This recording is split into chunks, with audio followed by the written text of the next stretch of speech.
Hello everyone, Grand Captain Speedy Dash here. Last time on What If Kakarot lands at the Red Ribbon headquarters, Kakarot beats Piccolo Jr., but lets him live. How will Piccolo being spared affect future events? Find out now. Kakarot requests Dr. Dro to make a gravity chamber that allows them to train at higher levels of gravity. Dr. Dro is curious about the request and states that he will look into it. It takes some time, but Dr. Dro makes a gravity chamber that could go as high as 100 times Earth's gravity. Red and Kakarot do a training session in the gravity chamber, pushing up the gravity until they already reach max gravity, and end up breaking the chamber. After leaving the broken chamber, Red wants Dr. Dro to create the chamber stronger and with higher levels of gravity. Time passes with both Violet and Launch giving birth to two kids. Violet gives birth to a girl that she names Scarlet, while Launch gives birth to a boy that she names Cannon. Elsewhere, an unexpected guest arrives on Earth. Raditz leaves his space pod and activates his scouter, but is in disbelief thinking the scouter is malfunctioning, with multiple readings in the thousands. After a bit, Raditz decides to go investigate the largest power level to see how far off the scouter actually is. Kakarot is training with Violet and Launch when Raditz arrives, with Raditz questioning why the scouter isn't even picking up Kakarot's sparring partners, further convincing him that the scouter is malfunctioning. Raditz instantly recognizes Kakarot and states why he is here. Kakarot is a little surprised but states Earth is his home now, with Raditz quickly trying to force Kakarot. However, he soon finds that Kakarot is much stronger than him. Red shortly arrives home from business and is curious who Raditz is. Kakarot restates what Raditz said, with Red being curious to learn more because Red was thinking about expanding beyond Earth. Raditz quickly turns off the scouter before stating that there are two other Saiyans way stronger than him. Red asks if Raditz thinks the other Saiyans will join him, but Raditz thinks that it would be a long shot. Raditz states he would be open to leading them into a trap, and they can find out if Vegeta would join. After reactivating the scouter to lure Vegeta into a trap, Raditz turns the scouter back off before telling them about the evil tyrant Frieza and his impossible strength. Red feels his Saiyan blood boil at such a strong challenge, and asks Raditz to hand over his scouter so that Dr. Dro can study it, with Gold delivering the scouter. Raditz continues explaining everything he knows about the Frieza Force. Kakarot is curious and transforms into Super Saiyan to ask Raditz about the form, which caught Raditz completely off guard, with him stating that it could be the legendary Super Saiyan that appears once every 1,000 years.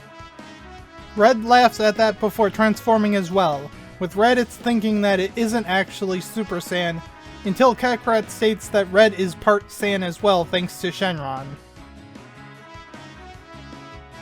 Raditz is curious and wants to learn how to transform into a Super Saiyan as well, but Red states that Raditz first needs to earn their trust.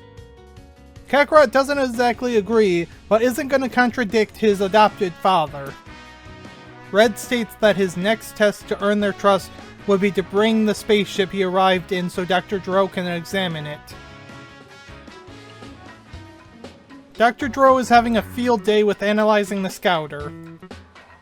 Kakarot brings the spaceship in and sets it down, and Dr. Dro is curious to see how much the pod tech has changed since Kakarot arrived. Despite what Red said, Kakarot does take Raditz to the gravity room for some training.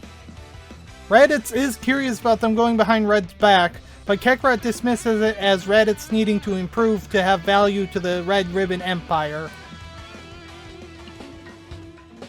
Raditz struggles to keep up with Kakarot, and after one especially grueling session, rushes off to cool off. He is approached by a girl who is having some difficulties with her father, and she is interested in the strange clothing Raditz is wearing, which gets the two to begin talking. They help each other cool off and prepare to return, with Chi-Chi telling Raditz her name before they head back. Raditz occasionally visits Chi-Chi, especially after particularly hard training sessions.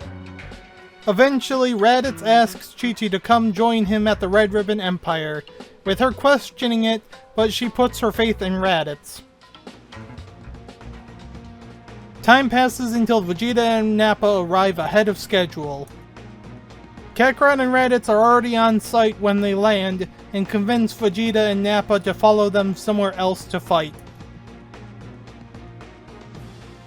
Nappa checks his scouter, but it begins malfunctioning, with Vegeta getting the same result.